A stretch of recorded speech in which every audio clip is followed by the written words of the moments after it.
नमस्कार।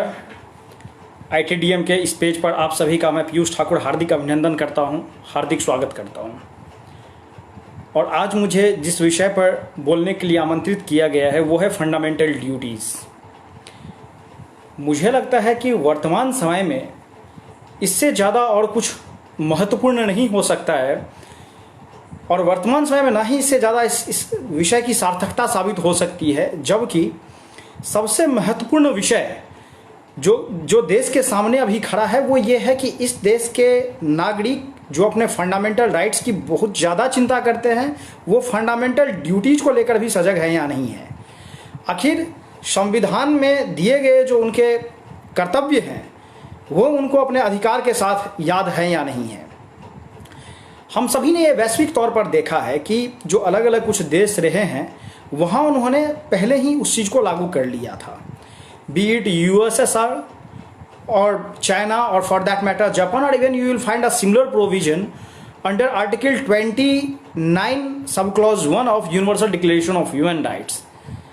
और वहाँ पर आप इन चीज़ को पाएंगे कि ये जो फंडामेंटल ड्यूटीज़ हैं, जो हमारा अधिकार है, उसको भी लेकर जो कर्तव्य है उसको भी लेकर जनता अपने को जागरूक रखे और उसके हिसाब से राष्ट्र के लिए काम करे।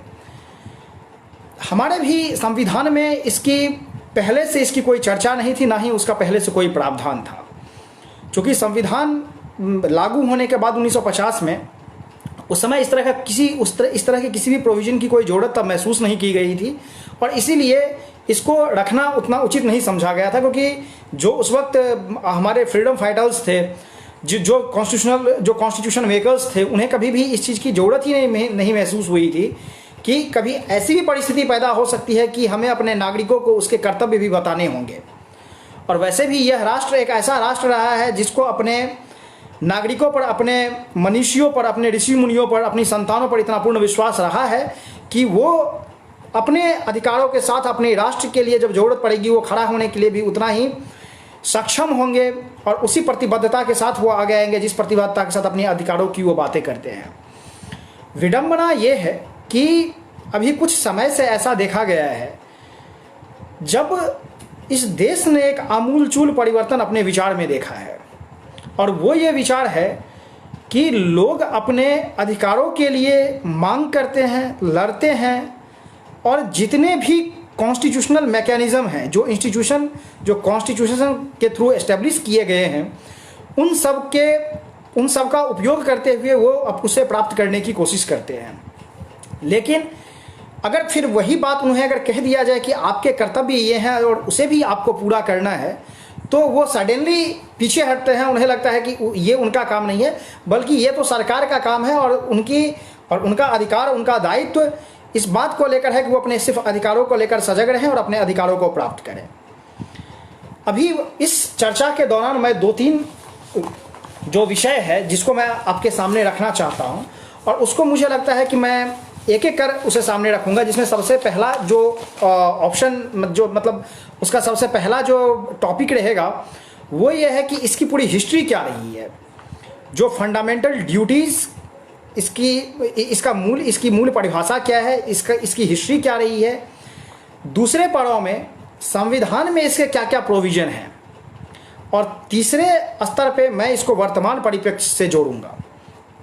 तो मुझे लगता है कि फिर इस विषय पर एक समग्र विचार संभव हो पाएगा, और उसी में अगर मान लीजिए अगर आपके जो भी प्रश्न होंगे वो भी आमंत्रित होंगे, और उसको भी मैं कोशिश करूंगा कि उसके एक एक प्रश्न का उसमें उत्तर दिया जा सके। सबसे पहले मैं इस विषय पर आता हूं कि फंडामेंटल ड्यूटीज़ का क्या मतलब है। सबसे पहले कि ये कोई एक ऐसा वर्ड है, हम सभी फंडामेंटल राइट्स की जब चर्चा करते हैं तो हम बोलते हैं उसका स्ट्रेस उस पर इसलिए ज़्यादा होना चाहिए, वो इसलिए ज़्यादा इंपॉर्टेंट है क्योंकि उस वर्ड के प्रीफिक्स में हम फंडामेंटल यूज करते हैं। लेकिन अगर हम अगर पूरे थ्रेड को अगर देखें, जो पार्ट 3 जो फंडामेंटल राइट्स हैं, जो पार्ट 4 जो फंडामेंटल ड्यूटीज़ हैं, और पार्ट 4A जो पार्ट 4 जो डायरेक्टिव प्रिंसिपल स्टेट पॉलिसी है, और पार्ट 4A जो फंडामेंटल ड्यूटीज़ हैं, उसमें एक कॉमन थ्रेड है। और वो थ्रेड क्या है कि फंडामेंटल राइट सबसे पहले हम बात करते हैं क्योंकि वो किसी व्यक्ति का नेचुरल राइट की तरह वो होता है, तो इसलिए वो फंडामेंटल राइट है। क्योंकि एक ह्यूमन होने के नाते, एक मानव होने के नाते, एक नागरिक होने के नाते उसे वो अधिकार मिलना चाहिए। जो फंडामेंटल ड्यूटीज है जो 4A का पार्ट है, उससे पहले हम जो पार्ट 4 है उसमें directive principle of state policy है, जो ये बताता है कि फंडामेंटल प्रिंसिपल्स ऑफ गवर्नेंस क्या होना चाहिए। What should be the fundamental principle of governance means the duty bestowed upon the government, the responsibility is on the government how to make this society a welfare society। कैसे हम लोग common जो लोग हैं उनका हम भला कर सकें। और दरअसल जिसको गांधी जी राम राज्य की जिस परिकल्पना की बात करते थे, जिस ग्राम स्वराज की बात करते थे, वो सारे के सारे विचार directive principle of state policy में रखे गए हैं। अंत में जो पार्ट 4A है जो शुरुआती संविधान में नहीं था और जिसे 1976 में 42nd अमेंडमेंट के बाद उसे लाया गया था, वो ऐसा माना गया कि लोगों को उनके कर्तव्य जो उनके अधिकार हैं उनके साथ उनके कर्तव्यों का भी निर्वहन करना चाहिए, उनको बताया जाना चाहिए कि आपके ये सब भी कर्तव्य हैं। और उसके बाद ही इसकी तब शुरुआत हुई कि उन्होंने उन सारे प्रोविजंस को उसके अंदर रखा और स्टार्टिंग में 10 फंडामेंटल ड्यूटीज़ डाले गए थे। बाद में फिर 86th अमेंडमेंट जब आया था, जब हमने जो आर्टिकल 45 में जो प्रोविज़न पहले हुआ करता था राइट टू एजुकेशन का, जो हमने उस टाइम फंडामेंटल राइट नहीं बनाया था, बाद में हमने से आर्टिकल 21A करके फंडामेंटल राइट बनाया। और साथ ही साथ हमने एक ड्यूटीज़ भी लगा दिया कि जो भी गार्जियन है वो अपने बच्चे को स्कूल भी भेजेंगे, क्योंकि सभी के लिए एजुकेशन उतनी ही आवश्यकता है। तो अब वर्तमान में 11 फंडामेंटल ड्यूटीज़ हैं। अब सवाल यह है कि आखिर ऐसी क्या ज़रूरत पड़ी थी कि इसको लाने की भारतीय समाज में इसको लाने की ज़रूरत पड़ी, इंडियन कॉन्स्टिट्यूशन में इसको इनकॉर्पोरेट करने की आवश्यकता हुई। क्योंकि अगर हम पुराना भारतीय इतिहास को अगर हम देखें तो चाहे वो चाणक्य का अर्थशास्त्र हो या फिर याज्ञवल्क्य का विचार हो, और जो अल्लादी कृष्णास्वामी अय्यर ने लिखा है कि जो हिंदू धर्म में क्या ड्यूटीज़ को लेकर विचार रहे हैं, उसके हिसाब से इस देश में ड्यूटीज़ की बात करने की आवश्यकता नहीं थी, क्योंकि लोगों को अपने ड्यूटीज़ मालूम थे और जब भी कोई राइट मिलता था उसके साथ वो ड्यूटीज़ आ ही जाती थी, वो इनहेरेंट थी, मतलब उसको एक्सप्लिसिटली बोलने की आवश्यकता नहीं पड़ती थी। इसका एक सबसे बड़ा उदाहरण है कि कौटिल्य अपने अर्थशास्त्र में लिखते हैं कि प्रज्ञा सुखे राज्ञा सुखे। इसका मतलब यह है कि welfare of the people is the welfare of the king, मतलब it is directly proportional to each other and king has to do welfare for the society, otherwise even its throne will come into the difficult position. जो लोग हैं वो इसके विचार के विरुद्ध कूप कर सकते हैं, सोसाइटी में लॉलेसनेस आ सकती है, आर्बिट्रेरीनेस बढ़ सकती है, क्योस का एक कंडीशन आ सकता है। इसलिए उनका मानना था कि अगर राजा को अगर यह भी निर्णय लेना पड़े कि उसके बच्चे और राज्य हित में अगर दोनों चीज़ में अगर टकराव आ रहा हो, तो अगर उसके अपने बच्चे को भी अगर कुर्बानी अगर देकर अगर राज्य हित की अगर रक्षा करना पड़े तो उसके राज्य हित का रक्षा करना चाहिए। उसका कारण क्या है? उसका कारण है कि अगर राजा बनने के बाद उसे जो अधिकार मिले हैं उसके साथ उसके कर्तव्य भी जुड़े हुए हैं और उसका भी उसे पालन करना चाहिए। जो अल्लादी कृष्णास्वामी अय्यर का जो एग्जाम्पल था, जो उन्होंने क्या कहा था भारतीय धर्म संस्कृति के विचार में, तो उन्होंने कहा कि जो भी जैसे अगर किसी पुत्र को अगर पिता का अगर की संपत्ति अगर मिलती है या अपने उनके जो पेरेंट्स हैं अगर उनसे संपत्ति अगर वो अगर उसके सक्सेसर होने के कारण उनको अगर मिलता है सक्सेशन में, तो निश्चित रूप से उनके पे ये ड्यूटी भी है कि वो अपने पेरेंट्स का भी ठीक से देखभाल करें। और साथ ही साथ जब उनकी मृत्यु अगर हो जाती है तो उनके वो क्रियाकर्म भी करे जो उनके लिए आवश्यक है, जो जिसे हम कहते हैं कि वो मोक्ष की प्राप्ति के लिए आवश्यक है, या फिर उनकी जो सोल है, जो आत्मा है, उसकी शांति के लिए जो आवश्यक है। अगर वो ऐसा करने में अगर विफल अगर होता है, अगर अपने ड्यूटी में विफल होता है, तो उसे अपने राइट लेने का कोई अधिकार नहीं है। तो भारतीय परंपरा पहले ड्यूटी की बात करती है फिर राइट की बात करती है। दुर्भाग्यपूर्ण तरीके से हमने अपने संविधान में जिन चीज़ों को इनकॉर्पोरेट किया उसमें काफ़ी ज़्यादा, जैसे हम देखेंगे अपने संविधान में बहुत ज़्यादा जो छाप है वो 1935 जो हमारा जो एक्ट था उसका सबसे ज़्यादा है। उसके अलावा हमने अलग अलग जो देश जो अलग अलग वर्ल्ड के जो कॉन्स्टिट्यूशंस थे हमने उसका अध्ययन कर उसके आधार पर हमने सब कुछ को इनकॉर्पोरेट किया। इसको लेकर बी आर अम्बेडकर कहते हैं कि बी एन राव ने इसमें बहुत ज़्यादा जो उस टाइम कॉन्स्टिट्यूशनल एडवाइजर थे उन्होंने इसमें काफ़ी ज़्यादा मेहनत किया है, and that's why credit should also be given to him. मतलब मैंने कुछ अकेला ही नहीं किया है बल्कि उन्होंने काफ़ी संविधानों का अध्ययन करके ही उन्होंने एक चीज़ एक जगह पर वो लाया है। तो जो पाश्चात्य शैली थी, जो पाश्चात्य संस्कृति, जो वेस्टर्न एजुकेशन था, जो वेस्टर्न फिलॉसफी था, वो एक इंडिविजुअलिस्टिक आइडेंटिटी की बात करता है। मतलब हर व्यक्ति की इंडिविजुअल क्या इच्छा है वो प्रधान है, वो इम्पोर्टेंट है, और इसीलिए वो फंडामेंटल राइट की पहले बात करता है। हमारे यहाँ हमने व्यक्ति से ज़्यादा समाज को प्रधान माना है, उससे ज़्यादा राष्ट्र को प्रधान माना है, और इसीलिए हमारे यहाँ पहले ड्यूटीज की बात होती थी, फिर हम राइट की बात करते थे कि जब आप ये कर्तव्य करते हो फिर आपको ये अधिकार मिलता है। खैर, हमारे संविधान में उसको शुरुआत में इसको इनकॉर्पोरेट नहीं किया गया, बाद में फिर अलग अलग हमने कॉन्स्टिट्यूशन भी हमने देखे, और जो उस समय की मांग थी उसके आधार पर सरकार ने भी ये सोचा कि फंडामेंटल ड्यूटीज को भी इसमें इनकॉर्पोरेट किया जाए।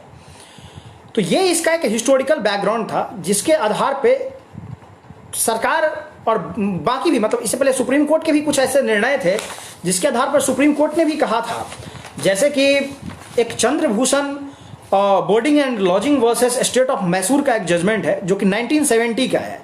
दरअसल जो पार्ट 4A जो ऐड हुआ है कॉन्स्टिट्यूशन में, जो फंडामेंटल ड्यूटीज का प्रोविजन ऐड हुआ है कॉन्स्टिट्यूशन में, वो ऐड हुआ था 1976 में। ये जजमेंट जो है वो 1970 का है। वो जजमेंट क्या कहता है कि this is a fallacy to think that our constitution has rights only and no duties. मतलब जिस वक्त फंडामेंटल ड्यूटीज एक्सप्लिसिटली नहीं भी उसको कार्व आउट किया गया था, कॉल आउट नहीं किया गया था, उस समय भी ये सुप्रीम कोर्ट का भी ये मानना था कि ये हमारे कॉन्स्टिट्यूशन में ये इनहेरेंट चीज़ें हैं, इसको लेकर अलग से हमें कोई रूल रेगुलेशन या उसको हम अलग से बताएंगे तभी ऐसा होगा, उसकी आवश्यकता नहीं है। और ऐसा हम पाते भी हैं। जब आप फंडामेंटल राइट्स को अगर आप पढ़ेंगे तो फंडामेंटल राइट्स जिसकी सबसे ज़्यादा लोग चिंता भी करते हैं और काफ़ी सारे लोग उसी का हवाला देते हुए बहुत सारे कार्य भी करते हैं, तो फंडामेंटल राइट्स में जो आर्टिकल 19 है उसके अंदर काफ़ी सारे प्रोविजंस हैं। तो आपको वहाँ से जितने भी freedom of speech and expression, freedom of assembly, जो अलग आप एसोसिएशन फॉर्म करते हो, वो जितने भी फ्रीडम्स हैं, जो आप ट्रेड जो कैरी करते हैं, वो सारे राइट्स आपको आर्टिकल 19 के क्लॉज 1 से मिलता है। लेकिन उसके बाद जितना भी रेस्ट्रिक्शंस हैं, आर्टिकल 19 में टोटल 6 प्रोविजन है, उसमें मतलब sub clause 1 to sub clause 6, ये सारे प्रोविजन में जो आर्टिकल 19(1) है सिर्फ वो आपको राइट्स देता है, बाकी सारे रेस्ट्रिक्शंस ही हैं। तो सुप्रीम कोर्ट का ये मानना था कि वो रेस्ट्रिक्शंस जो हैं वो सारे कोहेरेंस है फंडामेंटल ड्यूटीज के, मतलब जो आपके कर्तव्य हैं उसे भी आपको समझना आवश्यक है, और इसीलिए उस कर्तव्य का और जो आपका राइट्स है उस दोनों को एक सामंजस्य बिठाना होगा। और उसी के आधार पे सुप्रीम कोर्ट का ये मानना था कि भले ही एक्सप्लिसिटली अगर नहीं भी कहा गया है तो वो भी उतना ही इम्पोर्टेंट है। उसके अलावा एक ये भी विचार था कि कॉन्स्टिट्यूशन का जो मैंडेट है, जो गवर्नमेंट को जो मैंडेट दिया गया है, दरअसल हम जितने भी रूल्स और रेगुलेशंस या जितने भी हमारे प्रोविजंस हैं, भले ही कॉन्स्टिट्यूशन के ही क्यों ना हो, उन सभी का एक सिंगल ऑब्जेक्टिव है, how to make a welfare society, how to make this state a welfare state. अब अगर उन विचारों को अगर हम लेकर अगर आए कि कैसे वो वेलफेयर स्टेट बन सकता है, तो उसके पीछे राज्य का एक ही लक्ष्य होता है कि फंडामेंटल राइट्स अगर लोगों को दिया जाए, उसके साथ कुछ ऐसे भी रेस्ट्रिक्शंस लगाए जाए वो जो फंडामेंटल राइट्स अब्सोल्यूट ना हो। अगर अब्सोल्यूट अगर नहीं होगा, अगर अब्सोल्यूट अगर होगा तो एनार्की का कंडीशन ले लेगा, जिसको जॉन लॉक ने, जो काफ़ी बड़े सोशल कॉन्ट्रैक्ट, जो अलग अलग जो थ्योरी है स्टेट फॉर्मेशन की, उसमें एक है सोशल कॉन्ट्रैक्ट की थ्योरी, कि हम सभी स्टेट में इसलिए आए हैं क्योंकि लोगों ने आपस में कॉन्ट्रैक्ट किया है कि हमें वो सिक्योरिटी प्रोवाइड होगा, हमें राज्य सुरक्षा प्रदान करेगा, हमें अलग अलग लोग इस मतलब जो मत्स्य न्याय की जो परिकल्पना है, जो फिशी जस्टिस की है, जो जंगल राज की परिकल्पना है कि जिसके पास माइट है वही रूल करेगा, ये चीज़ खत्म होगा। इसलिए वो लोग सोसाइटी में आए हैं, और इसलिए उसमें 3 लोगों को सोशल कॉन्ट्रैक्चुअलिस्ट कहा जाता है, जिसमें जॉन लॉक हैं, रूसो है, तो हॉब्स है। तो ये हॉब्स, लॉक और रूसो का जो ये पूरा जो एक आइडिया था वो यही था कि राज्यों का भी ये काम है कि वो वेलफेयर स्टेट उसकी परिकल्पना उस दिशा में वो आगे बढ़े, और अलग अलग लोग जो उसमें हैं उसके किसी भी तरह से उसके दिक्कत ना हो, क्योंकि उसके अगर राइट को अगर इन्फ्रिंज कर रहे हैं तो फिर वो फंड मतलब जो उसका एक जो ह्यूमन राइट है, जो उसका नेचुरल राइट है, उसको कहीं ना कहीं आप हार्म कर रहे हैं।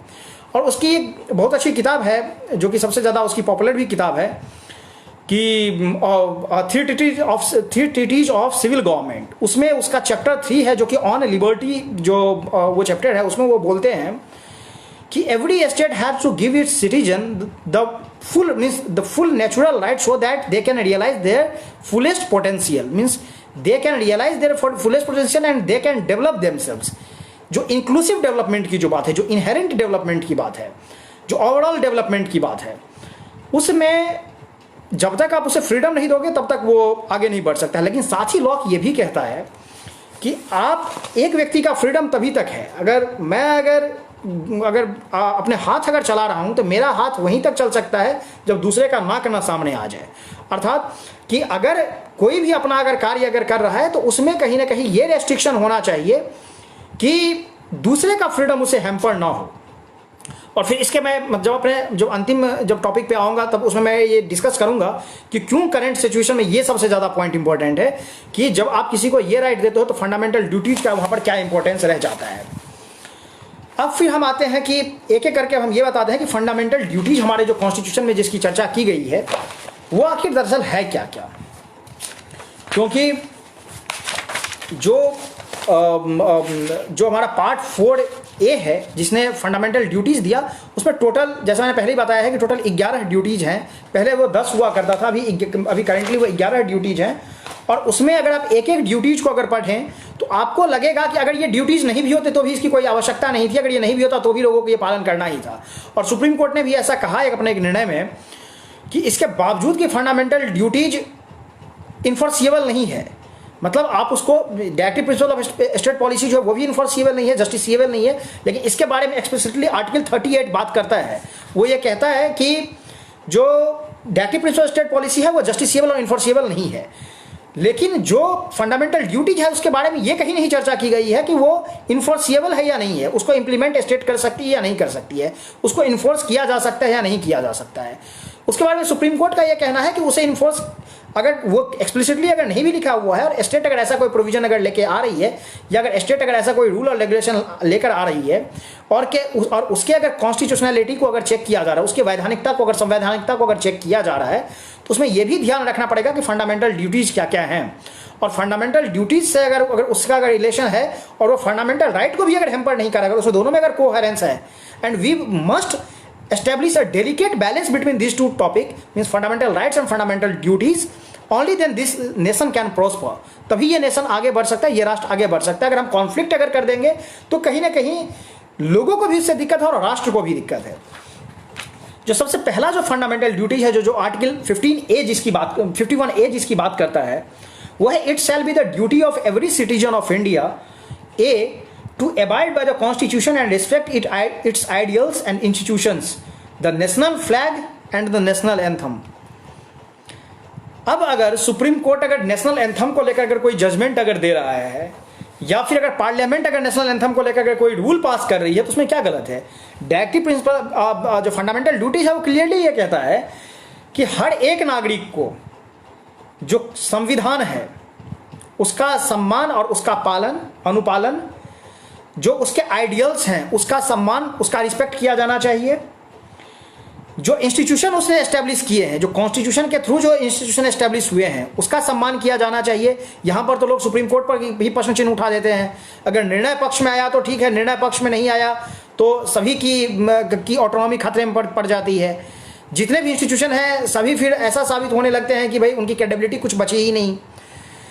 तो ये स्वहित जो स्वार्थ जो निहित है उसके आधार पर जो आक्षेप किया जाता है, जो अलग अलग इंस्टीट्यूशन की जो गरिमा को जो ठेस पहुंचाया जाता है, उनके कैपेबिलिटी को जो हम हैम्पर करते हैं, वो लॉन्ग रन में न सिर्फ देश के लिए खतरनाक है बल्कि उसमें रहने वाले नागरिकों के लिए भी उतना ही वो खतरनाक है। और उसके आगे फिर जो विचार है वो ये है कि फिर नेशनल फ्लैग का सम्मान करना चाहिए और नेशनल एंथम का सम्मान करना चाहिए। आए दिन हम देखते हैं कि नेशनल फ्लैग को जलाया जा रहा है, नेशनल फ्लैग को पाँव के तले लिया जा रहा है और उसको लेकर अगर स्ट्रिक्ट अगर कोई ऑब्जेक्शन करता है तो कोई फिर दूसरा बोलता है कि हमें कोई गले पे छुरी भी रख दे तो भी हम नेशनल एंथम नहीं गाएंगे। ड्यूटीज ये बोल रहा है, हर चीज़ जोड़ी नहीं कि उसके लिए कोई अगर रूल आए। और सुप्रीम कोर्ट ने तो कहा है कि सरकार रूल भी ला सकती है। सुप्रीम कोर्ट के बहुत सारे जजमेंट्स हैं वो इस बात को बोलते हैं कि अगर स्टेट को अगर रूल भी अगर लाना अगर पड़ रहा है अगर किसी फंडामेंटल ड्यूटीज को इंप्लीमेंट करने के लिए और फंडामेंटल राइट के साथ उसका अगर वायलेशन नहीं हो रहा है तो कोई इशू ही नहीं है। दूसरी बात, अब जो 1551A है उसका सब क्लॉज बी कहता है कि to cherish and follow the noble ideals which inspired our national struggle for freedom. मतलब कि वो आइडियल्स जो नेशनल फ्रीडम में, नेशनल मूवमेंट में जिन्होंने इंस्पायर किया था, उससे हमें इंस्पायर होने की आवश्यकता है। अब उसको अगर हम राष्ट्रहित कहें, राष्ट्रभाव कह दें तो, या राष्ट्रवाद कह दें, तो वो एक आइडियोलॉजी हो जाती है और उसके आधार पर लोग आक्षेप करते हैं कि भाई राष्ट्रवाद की बात कर रहा है।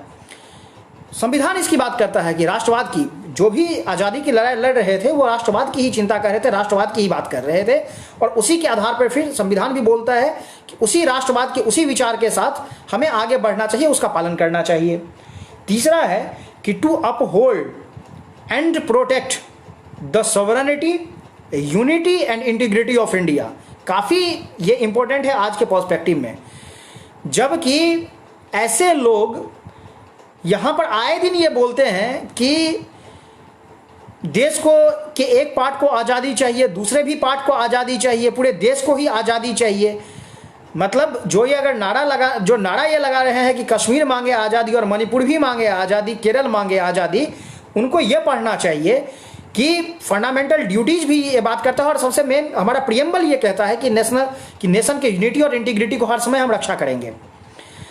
हम ड्यूटीज भी यही कहता है कि हमें इसकी बात करनी चाहिए। और freedom of speech and expression जो है, जो हम 19 में जिसकी बात करते हैं, जिसको हम बोलते हैं कि हमारे पास ये फंडामेंटल राइट है, उसमें भी जो अगर हम सेकेंड क्लॉज पढ़ेंगे, जो रेस्ट्रिक्शन है, वो क्या बोलता है कि nothing in sub clause A, means sub clause A of clause 1, A का मतलब हो गया कि to freedom of speech and expression, जो बोलने की स्वतंत्रता है, शैल affect the operation of any existing law or prevent the state from making any law in so far as much law imposes reasonable restrictions on the exercise of right conferred by the said subclause in the interest of the sovereignty and integrity of India, the security of a state, friendly relations with foreign states, public order, decency or morality, or in relation to contempt of court, defamation or incitement of an offense। इसका मतलब unity, integrity और security of the state, हर एक right से, मतलब जो आपको freedom of speech and expression देता है, उसको भी वो सुपरसीड करता है, जो कि ऐसा कॉन्स्टिट्यूशन ही कहता है। ठीक यही बात 51A जो ड्यूटी है उसका जो उसका क्लॉज सी है, वो भी यही बात कहता है। जो अगला प्रोविजन है वो है D, to defend the country and render national service when called upon to do so. मतलब कि देश की नागरिकों से जब भी इसकी मांग की जाए कि राष्ट्र रक्षा के लिए ये आवश्यक है कि आप राष्ट्रहित में आप आइए, तो लोगों को आगे बढ़कर सामने आना चाहिए, ये लोगों का कर्तव्य है, और ऐसा हमारा संविधान कहता है।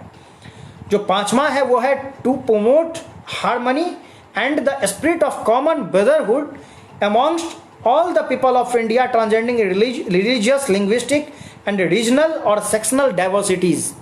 मतलब धार्मिक आधार पर, भाषाई आधार पर, क्षेत्रीय आधार पर और अलग अलग जो सेक्ट हैं उनके आधार पर जो एक डाइवर्सिटीज हैं, उससे ऊपर उठकर हमें देश के एकीकरण के लिए, देश के यूनिटी और इंटीग्रिटी के लिए प्रयास करना चाहिए, और उसमें कभी भी कोई बाधा नहीं पहुंचानी चाहिए, उसमें कभी भी कोई व्यवधान नहीं पैदा करनी चाहिए। उसी में जो अगला जो है वो है to renounce practice derogatory to dignity of the women. मतलब महिलाओं के खिलाफ कोई जो ऐसा कुछ भी जो उनके आत्मसम्मान को ठेस पहुंचाता है, जो उनके सम्मान को ठेस पहुंचाता है, वैसा हम कोई भी कार्य ना करें, ये भी हमारा ड्यूटी कहता है। अब अगर इसको अगर जैसे हम पढ़ रहे हैं तो अभी देख के ऐसा पता लग रहा है कि अगर ये ना भी अगर होता तो भी व्यक्ति के जीवन में एक, मुझे लग रहा है, मानव होने के नाते और एक देश का नागरिक होने के नाते ये सभी उतना ही आवश्यक है। जो इसका एफ जो सब क्लॉज है वो कहता है कि to value and preserve the rich heritage of our composite culture. मतलब जो हमारा कल्चर है, जो कंपोजिट कल्चर है, उसको प्रोटेक्ट कैसे करना है। इसमें हम सभी ने देखा है कि किस तरह से, चाहे वो कश्मीरी पंडितों के विस्थापन की बात हो या फिर वेस्ट बंगाल या केरला की जो हालत है, उसमें ऐसा मालूम चल रहा है कि एक खास वर्गीकरण किया जा रहा है। और दूसरे लोगों के रहने के लिए वहाँ पर ऐसी एक कठिन परिस्थिति पैदा कर दी गई है कि वो लोग चाहे तो वहाँ से पलायन कर रहे हैं या वहाँ पर उनको वो मार दिए जा रहे हैं। तो इस भयभीत माहौल में कंपोजिट कल्चर की रक्षा कैसे की जा सकती है? जिस हम संस्कृति की बात करते हैं, जो हम पारस्परिक एक संबंध की बात करते हैं, वो कैसे उसका महत्व फिर क्या रह जाएगा?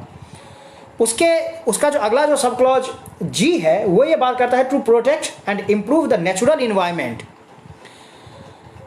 मैं इस पर कुछ स्पेशल थॉट्स इसलिए दूंगा, मैं पूरे उसको पढ़ देता हूं कि natural environment including forest, lakes, rivers and wildlife and to have compassion for living creatures. इसको अगर हम इंटर रिलेट करेंगे आर्टिकल 48 से, जो ये कहता है, जो ये प्रोहिबिट करता है कि आप मिल्च और ड्रॉट एनिमल का किलिंग नहीं कर सकते हैं। मतलब आप गौ हत्या बंद होना चाहिए, ये हमारा संविधान ही कहता है, डायरेक्टिव स्टेट पॉलिसी में भी है। और जब हम ये कहते हैं कि हमें कंपैशन डेवलप करना चाहिए सभी क्रिएचर्स के लिए, तो वो फंडामेंटल ड्यूटीज भी हमारा है। साथ ही साथ जब हम इसकी बात कर रहे थे कि फंडामेंटल ड्यूटीज कितना इन्फोर्सिएबल है या इन्फोर्सिएबल नहीं है, तो उसके परिप्रेक्ष्य में ये बहुत आवश्यक है, क्योंकि सुप्रीम कोर्ट ने जब अपने ये जो इन्वायरमेंट से रिलेटेड जो भी डिसीजंस दिए हैं उसमें उन्होंने फंडामेंटल ड्यूटीज की भी बात की है।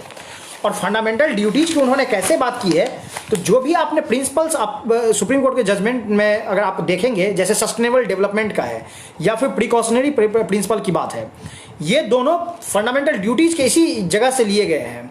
अर्थात कि जो भी लोग हैं वो सिर्फ और हम तो इसके लिए मुंडका उपनिषद में हम इस चीज़ को मानते हैं कि भाई कुछ भी जो है वो हमारा नहीं है, यहाँ पर हम ट्रस्टी के तौर पे आए हुए हैं, और जो भी हम यहाँ पर ले रहे हैं उसको हमें अगले जनरेशन तक भी पास करना है। ऐसा नहीं कि हम सब कुछ का उपयोग हम खुद कर लें, क्योंकि हमारे संस्कृति में ऐसा कोई प्रावधान ही नहीं रहा है।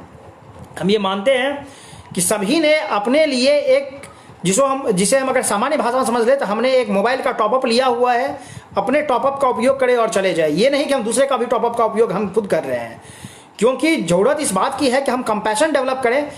ये अभी पूरी पृथ्वी परेशान हो गई है, और हम सभी ने कोविड के टाइम में देखा है कि पूरी पृथ्वी खुद को रिजुविनेट कर रही है, खुद को हील कर रही है, खुद को ठीक कर रही है, क्योंकि हम सभी ने उसे बर्बाद करके रख दिया हुआ है। चाहे वो ओजोन लेयर का डिप्लीशन की बात हो, रैपिड इंडस्ट्रियलाइजेशन की बात हो, फास्ट डिफॉरेस्टेशन की बात हो, माइग्रेशन की बात हो, हम लगातार जंगलों को हमने साफ किया है डेवलपमेंट के नाम पे, और उसके अलावा सब कुछ को हमने काट कर फिर हम अगर जंगल में जंगल से अगर कोई बाहर आकर कोई अगर शहरी क्षेत्र में अगर कोई अगर जंगली अगर जानवर आ जाए फिर भी हमें दिक्कत होता है तो हम उसे भी मार देते हैं।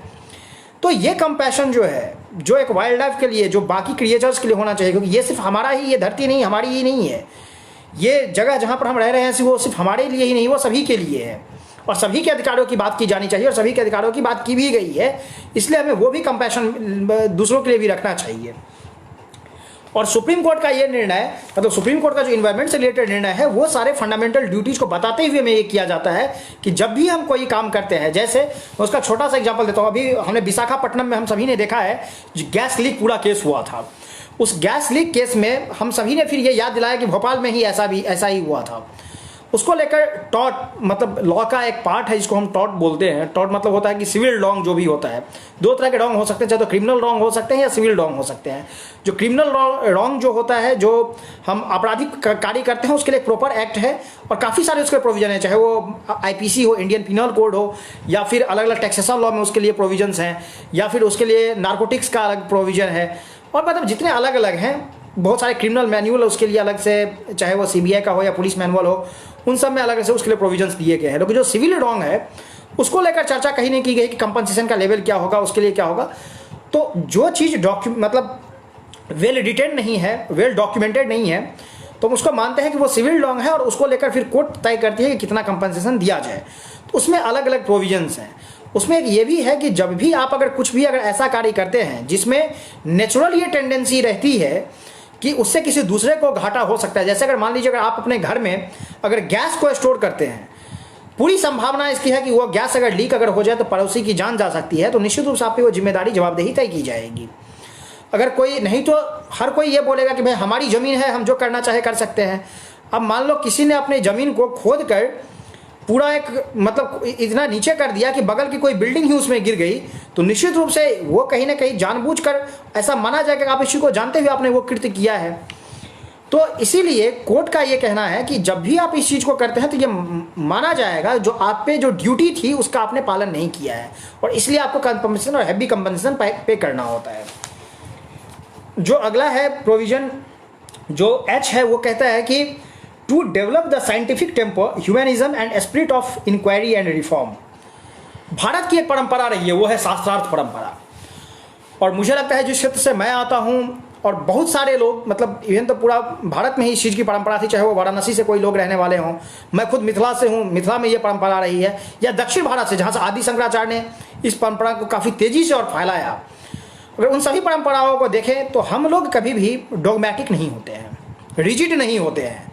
और विवेकानंद ने इसलिए जब उन्होंने शिकागो में अपना भाषण दिया था, उन्होंने इस चीज़ को कहा था कि हम सभी, मैं खुद उस क्षेत्र से हूँ, उस जगह से हूँ जो ना सिर्फ टॉलरेंस को एक आधार मानता है, बट एक्सेप्टेंस को हम एक प्रिंसिपल मानते हैं, उसको आधार मानते हैं।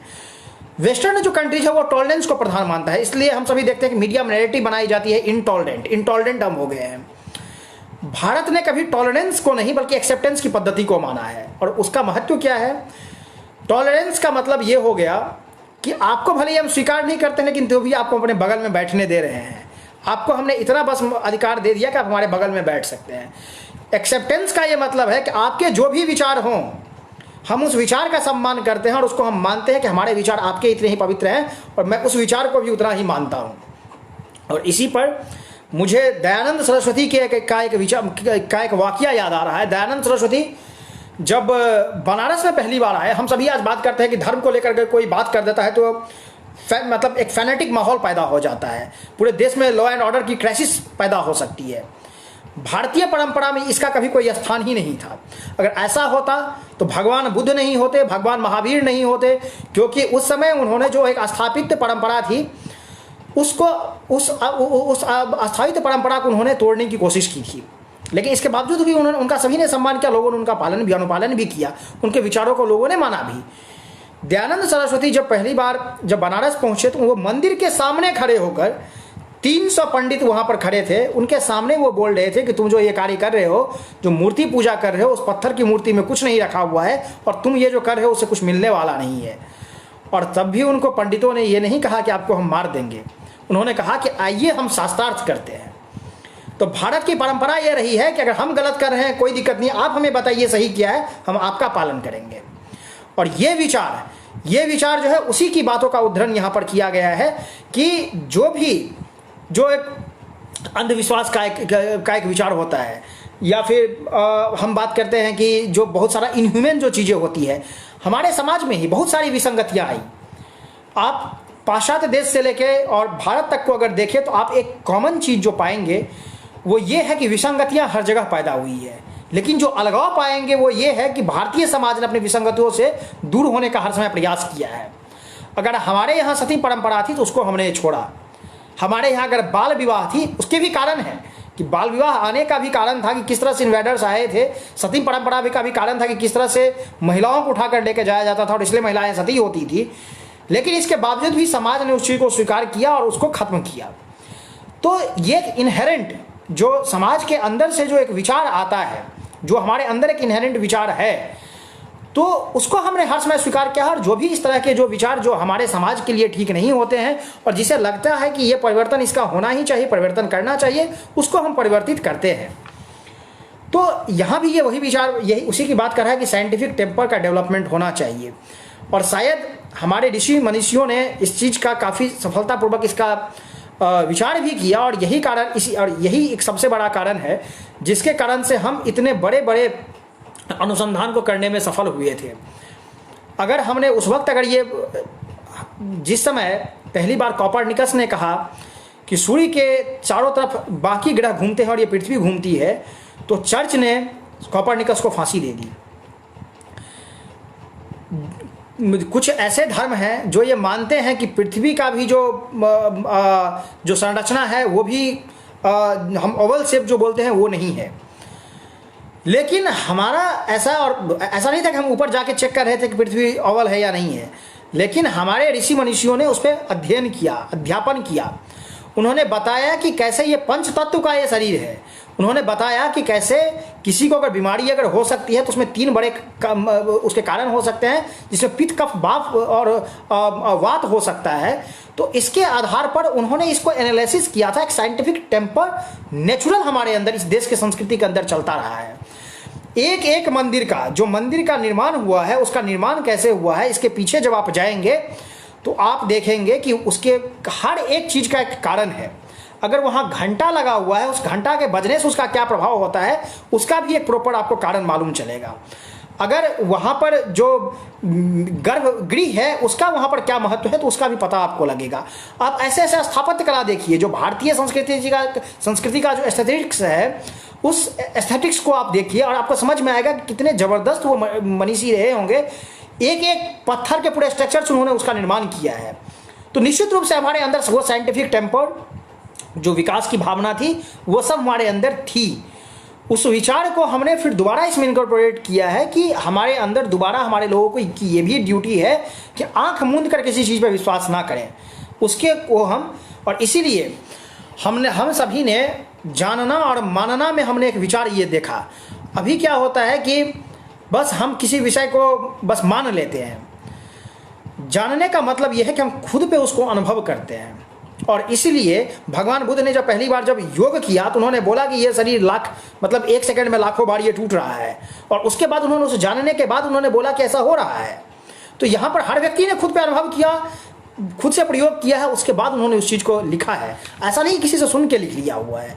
तो साइंटिफिक टेम्पर की ये जो बात है वो इनहेरेंट हमारे कल्चर में है। और उसी की हम दोबारा यहाँ पर भी पुनरावृत्ति जो फंडामेंटल ड्यूटीज है उसमें भी की गई है। जो अगला है वो है to safeguard public property and to abjure violence, मतलब to shun violence, to stop violence. हम कोई भी वो कार्य ना करें जो पब्लिक या प्राइवेट प्रॉपर्टी जो है उसमें हम उसको डिस्ट्रॉय करें, उसको बर्बाद करें। क्योंकि कहीं ना कहीं बहुत सारे देश की इसमें यहाँ पर जो ये टैक्स, जो हमारे देश के जो लोग हैं जो टैक्स पे करते हैं, उससे ये बनता है। जो प्राइवेट इंडिविजुअल्स की प्रॉपर्टी है उसको जलाने में किसी को 1 सेकंड भी नहीं लगता है, लेकिन वो कितनी मुश्किल से उसका निर्माण करता है। तो उसकी भी हम बात करते हैं कि हमारा ड्यूटी क्या है कि हम उसको किसी को बर्बाद नहीं कर सकते, हम वायलेंस नहीं कर सकते हैं। और इसीलिए जब हम ये बात करते हैं, जब आर्टिकल 19 में कि हमारे पास ये फंडामेंटल राइट है कि हम प्रोटेस्ट कर सकते हैं, उसी राइट में जो हम फिर ये भी अगर देखते हैं कि किस स्थिति में आपको ये प्रोटेस्ट से रेस्ट्रिक्ट किया जाता है, किस में वो प्रोहिबिशन आप पे है, किस में वो रेस्ट्रिक्शन है, अगर उसकी भी अगर हम देखें तो वहाँ पर यही है कि आप कभी भी वायलेंस नहीं कर सकते हैं, आप प्रॉब्लम क्रिएट नहीं कर सकते हैं। और इसीलिए उसमें ये कहा गया है कि आप जो उसका प्रोविजन है वो है कि to assemble peacefully and without arms, मतलब आप कहीं पे एक जगह अगर संगठित होकर भाषण ही दे रहे हैं तो वहाँ आपको हथियार लेके नहीं जाना है। या आप अगर कहीं मूव ही अगर कहीं कर रहे हैं, पूरे देश में अगर घूम ही रहे हैं, तो वहाँ पर अगर आपके जाने या वहाँ रहने से लॉ एंड ऑर्डर की कोई प्रॉब्लम क्रिएट ना हो। तो इसीलिए जो वायलेंस है, भारत में गांधी जी का ये देश जिसने अहिंसा को प्रधान माना है, बुद्ध का ये देश है अहिंसा को प्रधान माना है। हमने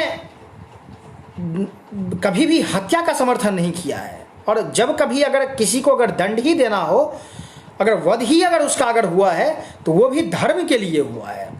तो इसलिए हम वायलेंस की हम कभी उसकी ना ही चर्चा करते हैं, ना ही संस्कृति इसको मानती है। और फंडामेंटल ड्यूटीज़ भी यही कहता है कि किसी व्यक्ति को ऐसा नहीं करना चाहिए।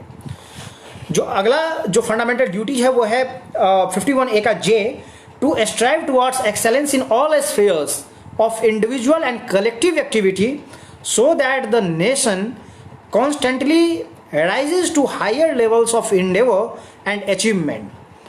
मतलब हम हर वो कार्य करें जो इस राष्ट्र को ऊपर लेके जाए, और उसको अगर हम अपनी भाषा में कहें तो राष्ट्र को परम वैभव पर लेकर जाना है।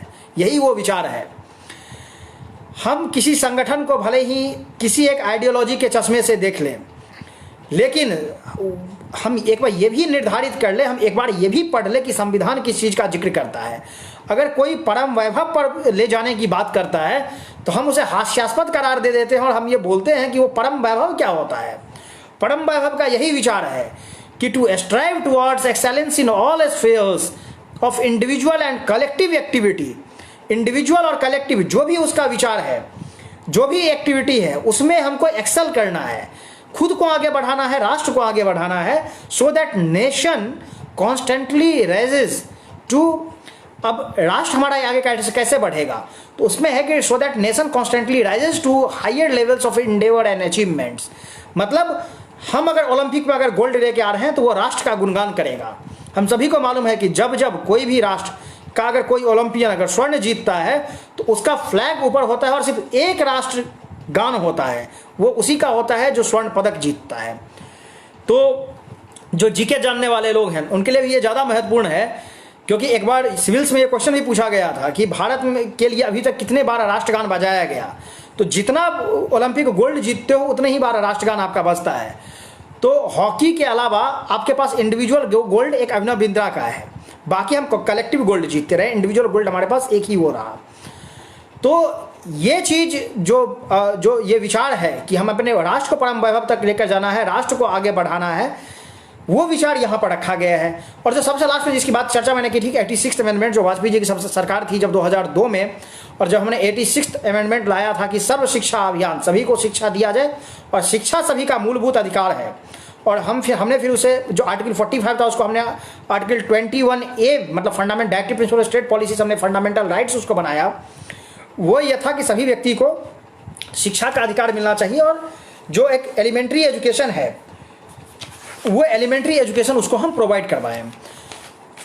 अब उसके लिए एक रेस्पेक्टिव उसके साथ एक पैरेलल एक ड्यूटी जो दिया गया है वो ये है कि जो पेरेंट्स और गार्जियन हैं उनको भी एक ये अधिकार है, उन पे भी ये कर्तव्य दिया गया है कि आप अपने बच्चे को स्कूल भेजें। अगर आप अपने बच्चे की, सिंपल सी बात है कि अगर वो फंडामेंटल राइट भी बच्चा तभी वो उसका वो यूज कर पाएगा जब उसके पेरेंट्स उसको स्कूल भेजेंगे। अगर वो स्कूल नहीं भेजेंगे तो कभी भी वो अपने फंडामेंटल राइट्स का यूज नहीं कर सकता है, क्योंकि बच्चे को उतनी भी समझ नहीं होती है। इसलिए ये पेरेंट्स जो माता पिता हैं उन पे ये ड्यूटी दिया गया है। और ये पर्टिकुलर ये प्रोविजन ये कहता है कि हु इज अ पेरेंट और guardian to provide opportunities for education to his child, और एज द केस में बी वार्ड, मतलब गार्जियन के सेंस में वार्ड का है और पेरेंट्स के सेंस में चाइल्ड का है, between the age of 6 and 14 years.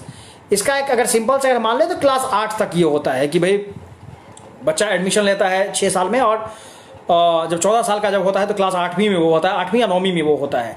तो एलिमेंट्री एजुकेशन के टाइम में उसको ये इंश्योर किया जाए कि वो मतलब डेली स्कूल जाए और वो अपने स्कूल में नियमित रूप से वो भाग ले, तो ये उनका ड्यूटी है। अब इस पे सुप्रीम कोर्ट का कुछ निर्णय है, सुप्रीम कोर्ट के कुछ डिसीजंस हैं, उसको मैं इसमें रखना चाहता हूँ। उसमें एक है मुंबई कामगार सभा वर्सेस अब्दुल भाई का, ये केस है 1976 का। सुप्रीम कोर्ट के सामने यह प्रश्न था कि भाई फंडामेंटल ड्यूटीज का महत्व क्या है, इसका इंपॉर्टेंस क्या है, क्योंकि इन्फोर्सिएबल नहीं है तो वास्तव में क्या हमने संविधान में सिर्फ इसको ऐसे ही रख दिया है या इसका कोई काम भी है। तो सुप्रीम कोर्ट ने कहा था कि provisions as to fundamental duties can not be enforced by writs. अब रिट का एक कॉन्सेप्ट है जो कि जो लोग लॉ को जानते हैं, इसमें एक कॉन्स्टिट्यूशन में आर्टिकल 32 और आर्टिकल 226 है। आर्टिकल 32 फंडामेंटल राइट के अंदर है, जो आर्टिकल 226 है वो हाई कोर्ट के लिए है। तो उसके थ्रू हम जब फंडामेंटल राइट का हमारा जब वायलेशन होता है तो हम सुप्रीम कोर्ट या हाई कोर्ट जाते हैं। जो आर्टिकल 32 है उसको लेकर VR अम्बेडकर ने, जो कॉन्स्टिट्यूएंट असेंबली में जो ड्राफ्टिंग कमेटी थी उसके चेयरमैन भी थे, उन्होंने कहा था कि this particular article is the soul of the constitution, मतलब ये संविधान की आत्मा है आर्टिकल 32। क्योंकि आप अगर पूरे अधिकार दे दो, उसको इन्फोर्स करने का तरीका ना दो तो उसका कोई महत्व नहीं रह जाता है। और इसीलिए आर्टिकल 32 ये कहता है कि अगर किसी व्यक्ति का अगर फंडामेंटल राइट अगर वायलेट अगर हो रहा है तो डायरेक्ट वो सुप्रीम कोर्ट तक को अप्रोच कर सकता है। और उसके अंदर 5 रीट की बात की गई है। वो रीट जो है उसके तहत अलग अलग मतलब जो केसेस होते हैं उसके तहत से अलग अलग रीट फाइल किया जाता है। जैसे हेबियास कॉर्पस है, अगर किसी इंडिविजुअल को अगर कहीं रिस्ट्रेन किया जा रहा है, कहीं बंदी बना दिया गया है तो उसके लिए हेबियास कॉर्पस फाइल करते हैं। अगर मान लीजिए अगर कोई एक अथॉरिटी है उस पर अगर आपको प्रेशर बनवाना है, अगर वो अगर कोई सही ढंग से अगर काम नहीं कर रहा है, उसका जो उसका कर्तव्य है अगर उसका वो पालन नहीं कर रहा है और उसका फंडामेंटल राइट अगर वायलेट अगर हो रहा है तो आप मैंडामस फाइल कर सकते हो। तो ऐसे अलग अलग 5 रिट्स दिए गए हैं। अब चूंकि ये फंडामेंटल राइट नहीं है, इन्फोर्सिएबल नहीं है, तो कोर्ट इसलिए बोलता है कि भले ही इसे रिट्स से अगर नहीं लागू किया जा सकता है, मतलब provision as to fundamental duties can not be enforced by writs, they can be promoted only by constitutional methods. जो कॉन्स्टिट्यूशन में जो मेथड दिए गए हैं उसके हिसाब से उसको इंप्लीमेंट किया जा सकता है, but they can be used for interpreting ambiguous statutes. मतलब कि अगर किसी भी कानून में अगर एम्बिग्विटी अगर हो, मतलब अगर वो स्पष्ट ना हो, उसमें वो क्लियर ना हो, उसे कोई समझने में अगर कोई दिक्कत अगर आ रही हो, तो फंडामेंटल ड्यूटीज का रेफरेंस लिया जा सकता है और उसको इंटरप्रेट किया जा सकता है। इंटरप्रिटेशन के भी सुप्रीम कोर्ट के अलग अलग तरीके होते हैं। जैसे एक लिटरल इंटरप्रिटेशन होता है कि जो शब्द हूबहू लिखा हुआ है उसका सेम मतलब मान लिया जाता है। दूसरा पर्पसिव इंटरप्रिटेशन होता है कि अगर मान लीजिए अगर कोई इंटरप्रिटेशन इसके अगर ऐसा इंटरप्रिटेशन हो जिसके अगर शब्द की अगर हूबहू अगर व्याख्या अगर किया जाए और उसमें एब्सर्डिटी आ जाए, उसका जो मतलब हो, जो ऑब्जेक्टिव हो, वो अगर फुलफिल ना अगर होता रहे, तो फिर उसमें जो उसका पर्पस क्या है उस एक्ट बनाने का, उसके हिसाब से उसको हम इंटरप्रेट करते हैं, उसको हम पर्पसिव इंटरप्रिटेशन बोलते हैं। तो वही वो कोर्ट बोलता है कि जब आपकी एम्बिग्विटी अगर हो जाए तो फंडामेंटल ड्यूटीज को भी हम देखेंगे और फंडामेंटल ड्यूटीज के देखने के बाद फिर उसके हिसाब से फिर उसको हम इंटरप्रेट करेंगे। तो ये जो विचार है कि भले ही ये इन्फोर्सिएबल नहीं है, इसके बावजूद इसका उतना ही महत्व है, और क्योंकि इसका जो समन्वय भी जो किया गया है, जो fundamental rights, directive state policy और फंडामेंटल ड्यूटीज का, उसका समन्वय भी इस तरह का है कि इसका एक खास स्थान है, एक खास महत्व है, उसके हिसाब से ही इसको समझना चाहिए, इस व्यक्ति को लेना चाहिए।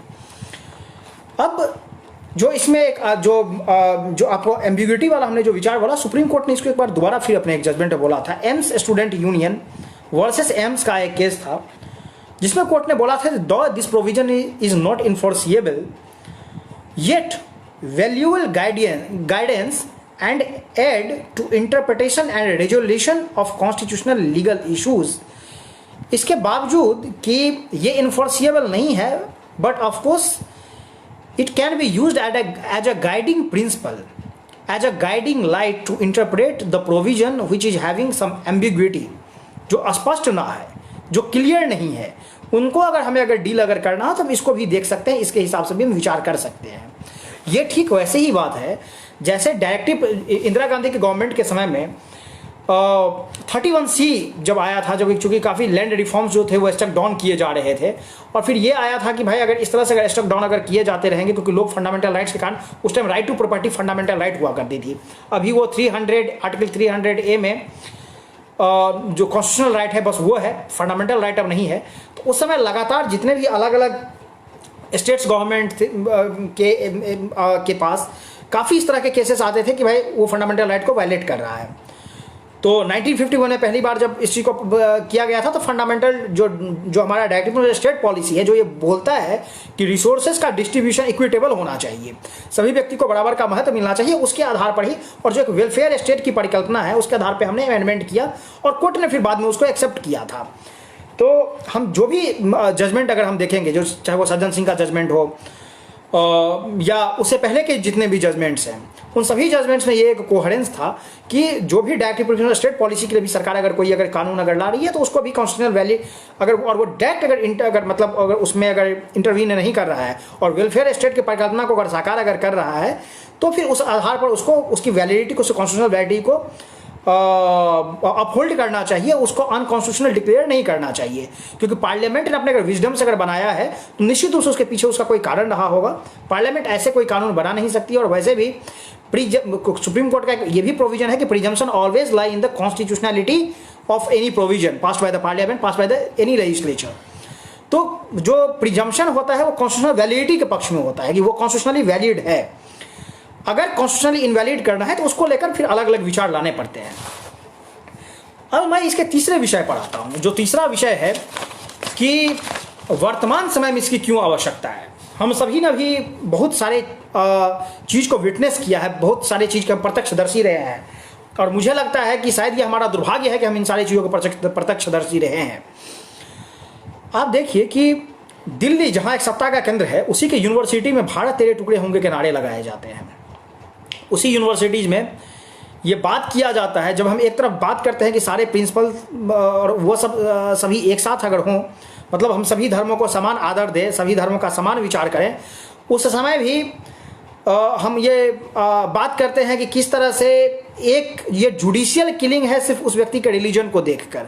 मतलब किसी के लिए सुप्रीम कोर्ट 3 बजे रात में खुल जाता है तब भी, और उसके बाद एपेक्स कोर्ट, मतलब पहले ट्रायल कोर्ट, फिर हाई कोर्ट, फिर सुप्रीम कोर्ट में फिर डिवीजन, फिर क्यूरेटिव पिटीशन, फिर एक्स्ट्राऑर्डिनरी जुरिस्डिक्शन, सब कुछ का यूज करने के बाद फिर 3:30 बजे फिर सुप्रीम कोर्ट को खुलवाया जाता है।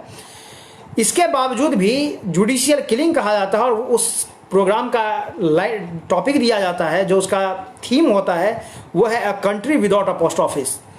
मतलब हम इस देश की वो हालत कर देंगे कि अता पता नहीं रहेगा, कोई पोस्ट ऑफिस एग्जिस्ट नहीं करेगा, उसी देश में पोस्ट ऑफिस एग्जिस्ट नहीं करेगा जहाँ कोई अता पता नहीं रहेगा। तो इसका मतलब वो ऐसी परिकल्पना करते हैं और ऐसे नारे लगाते हैं।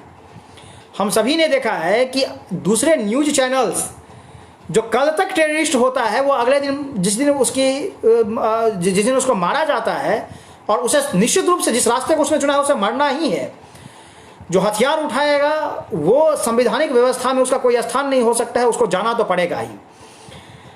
अब जब उसको मार दिया जाता है तो फिर वो किसी गरीब शिक्षक का बेटा हो जाता है, कोई मैथमेटिशियन हो जाता है, कोई बहुत अच्छा गिटार बजाने वाला हो जाता है।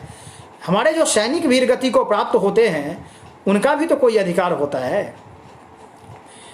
या फिर अगर, और वो अपना कर्तव्य, जो हम जिस ड्यूटीज़ की आज बात कर रहे हैं, जिसकी हम चर्चा कर रहे थे कि जब भी ज़रूरत पड़े हर व्यक्ति को देश की रक्षा के लिए आगे आना चाहिए, वो हमारी रक्षा ही तो कर रहे हैं।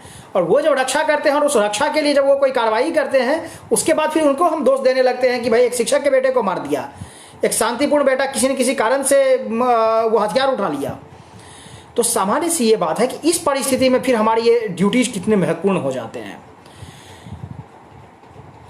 सुप्रीम कोर्ट ने भी एक बार अपने जजमेंट में कहा था कि सरकार को, और इवन जब ये पर्टिकुलर जो प्रोविज़न आया है, मैं ये बताना भूल गया कि जो फंडामेंटल ड्यूटीज़ का प्रोविज़न आया था, ये सोरेन सिंह कमेटी थी, वो सोरेन सिंह कमेटी के रिकमेंडेशन पे ही आया था। सोरेन सिंह कमेटी ने एक बहुत अच्छा रिकमेंडेशन दिया था जिसको तत्कालीन सरकार ने नहीं माना था। फंडामेंटल ड्यूटीज़ के प्रोविज़न को तो इंक्लूड कर लिया। सोरेन सिंह की कमेटी ने यह भी कहा था कि जो फंडामेंटल ड्यूटीज आप ला रहे हो उसको पालन करने के लिए पनिशमेंट भी आप प्रोवाइड करवाओ। अगर आप पनिशमेंट अगर दे दिया तो निश्चित रूप से सारे लोग फंडामेंटल ड्यूटीज़ को भी मानेंगे।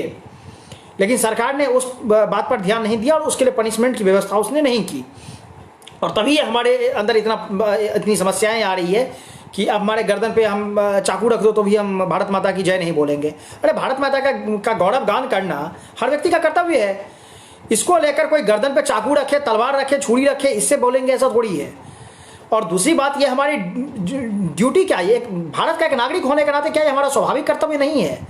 और क्या यह दुर्भाग्यपूर्ण नहीं है कि हम किसी दूसरे व्यक्ति को, दूसरे भारतीय को उसका कर्तव्य बताने जाए? और फिर तब अगर सावरकर अगर बोलते हैं मातृभू, जब वो पितृभू और पुण्यभू की जब चर्चा करते हैं तो लोगों को तब दिक्कत हो जाती है कि भाई वो अपने हिंदुत्व के उस फेमस किताब में वो पितृभू और पुण्यभू की बात करते हैं। मैं सभी की बात नहीं करता हूँ, हर धर्म में लोग अच्छे होते हैं, लेकिन जो लोग ऐसी बात करते हैं मैं उसके बारे में निश्चित रूप से बोलता हूँ कि क्या उनके लिए फंडामेंटल ड्यूटीज़ नहीं है क्या? और देश में क्या एक खास वर्ग के लिए ही हर नियम कानून है, उसी के लिए सिर्फ फंडामेंटल ड्यूटीज़ हैं, या ये देश सबका है?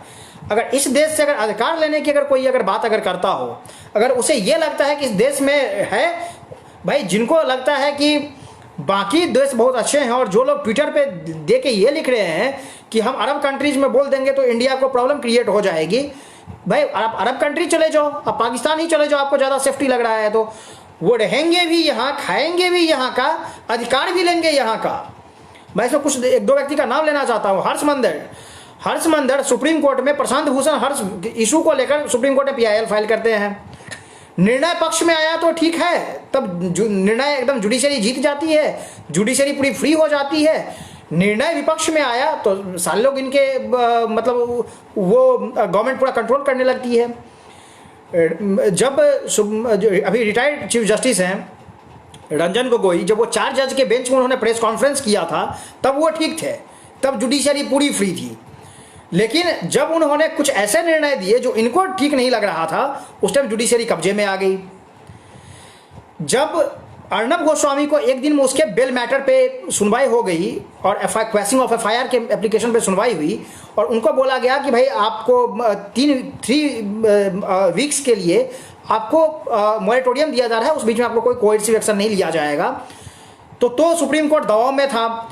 प्रशांत भूषण पे एफआईआर हुआ, प्रशांत भूषण दौड़ते हुए सुप्रीम कोर्ट गए और अभी जस्ट 4 दिन पहले की घटना है। प्रशांत भूषण पे गुजरात में एफआईआर हुआ, प्रशांत भूषण सुप्रीम कोर्ट दौड़ते गए, सुप्रीम कोर्ट ने इनके भी मैटर को एक ही दिन में सुना और सुप्रीम कोर्ट ने इनके भी मैटर में नो कोएर्सिव एक्शन का ही ऑर्डर पास किया, तो तब सुप्रीम कोर्ट ठीक है। तो कहीं ना कहीं ये सेलेक्टिव आउटरीच और ये सेलेक्टिव जो कॉन्स्टिट्यूशनल इंस्टीट्यूशन जो कॉन्स्टिट्यूशनल इंस्टीट्यूशंस हैं उसको लेकर जो हमारा सम्मान है, ये जो इतना सेलेक्टिव हो गया है, इससे मुझे लग रहा है कि देश के भविष्य को बहुत ज़्यादा खतरा है। देश के हर एक नागरिक को अपने कर्तव्य को जानते हुए इन सारी चीज़ों को उजागर करना चाहिए और मुझे लगता है कि सरकार को भी इसको लेकर थोड़ा ज़्यादा जागरूक होना चाहिए। और जो ऐसे लोग हैं कि पीआईएल का क्या मैकेनिज्म हो, इतना पीआईएल फाइल हो रहा है, सुप्रीम कोर्ट ने अपने हिसाब से जरूर उसमें चेक लगाने की कोशिश की है, लेकिन यही सुप्रीम कोर्ट प्रशांत भूषण को ही उन्होंने डांटा था कि भाई ये है क्या, मतलब आप कुछ भी पीआईएल उठा के लेके आ जा रहे हो सुप्रीम कोर्ट का। इस देश में इतने केसेस पेंडिंग है, 3 करोड़ से ज़्यादा केसेस पेंडिंग है और सुप्रीम कोर्ट सिर्फ प्रशांत भूषण के पीआईएल को तो नहीं चुन सकती है। तो मैकेनिज्म क्या है, कौन कौन से लोग आपके पीछे हैं जो भाई ये पीआईएल फाइल हो रही है। उसके अलावा हर्ष मंदिर सुप्रीम कोर्ट में जाके उनको फंडामेंटल राइट चाहिए, सुप्रीम कोर्ट से बाहर आ रहे हैं तो भाई उसके बाद तो वो पूरी अगर उनके पक्ष में निर्णय नहीं आया तो सुप्रीम कोर्ट जो है वो दबाव में है। तभी सुप्रीम कोर्ट ने कुछ दिन पहले कहा था कि either you have to have faith in this institution or otherwise you can go outside because there is no any provision कि आप एक साथ दोनों चीज को, मतलब you can't blow hot and cold at the same point of time। एक ही बार में आपको सब कुछ कर लेना है, ऐसा नहीं चलेगा। बाहर क्रिटिसाइज करोगे, अंदर आके आपका अधिकार लोगे। और सुप्रीम कोर्ट ने इस पर एक निर्णय भी दिया है कि जो भी लोग कॉन्स्टिट्यूशन को जलाने वाले लोग हैं, सुप्रीम कोर्ट ने अपने जजमेंट में कहा कि जो लोग कॉन्स्टिट्यूशन को जलाते हैं उनको कोई अधिकार नहीं है कि दोबारा फिर वो उसी असेंबली में जब पुलिस लाठी चार्ज कर रही है तो वो फिर आके बोले कि उनको कॉन्स्टिट्यूशन से ही तो ये राइट मिला हुआ है कि वो असेंबली आके पीसफुल असेंबली कर सकते हैं। अरे कॉन्स्टिट्यूशन को तो जला दिया, जो ड्यूटी थी कॉन्स्टिट्यूशन को सम्मान करने की उसका पालन तो किया नहीं, तो फिर अधिकार कहाँ से लेना है। जब उसी कॉन्स्टिट्यूशन में जब उसी कॉन्स्टिट्यूशन का सम्मान नहीं किया, उसी में विश्वास नहीं रहा, तो उसके प्रोविजन में फिर कैसे विश्वास है। लेकिन नहीं, वहाँ पर कंपैशन है अलग अलग प्राणियों के लिए, वो नहीं करेंगे, तब जीव हत्या करेंगे। अगर कोई ये बोले कि भाई किसी एक धार्मिक पर्व में जीव हत्या क्यों हो रही है तो दिक्कत है। अगर कोई बोले कि चाहे वो कोई भी जागरण हो जहाँ पूरी रात चलती हो या मस्जिद में 5 टाइम नमाज के लिए लाउड स्पीकर लगा हुआ हो, वो हटाना सुप्रीम कोर्ट ने निर्णय दिया है। भाई साइंटिफिक टेम्पर हम डेवलप करें, लोगों को क्यों प्रॉब्लम क्रिएट कर सकते हैं, कैसे हम प्रॉब्लम क्रिएट कर सकते हैं।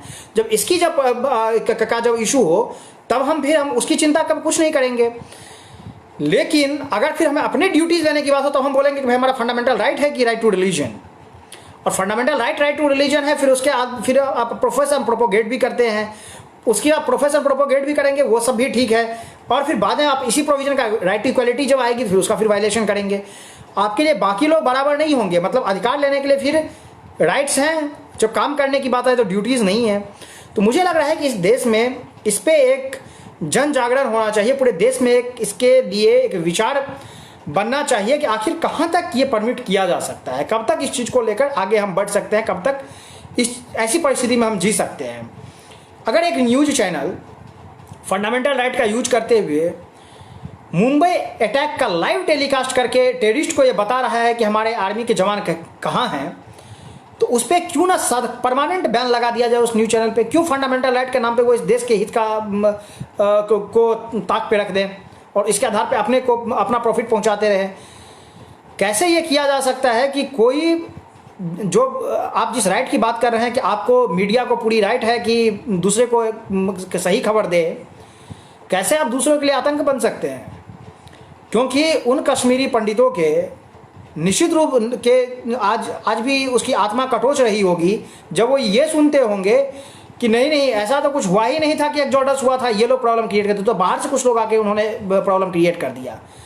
जब रिलीजियस इंस्टीट्यूशन से आवाज़ आ रही हो कि कन्वर्ट हो जाओ या मर जाओ, या तुम्हें यहाँ से हमें कश्मीर तो चाहिए लेकिन कश्मीरी पंडित महिलाओं के साथ, कश्मीरी पंडित पुरुषों के साथ नहीं, तो फिर इसमें संशय क्या रह जाता है।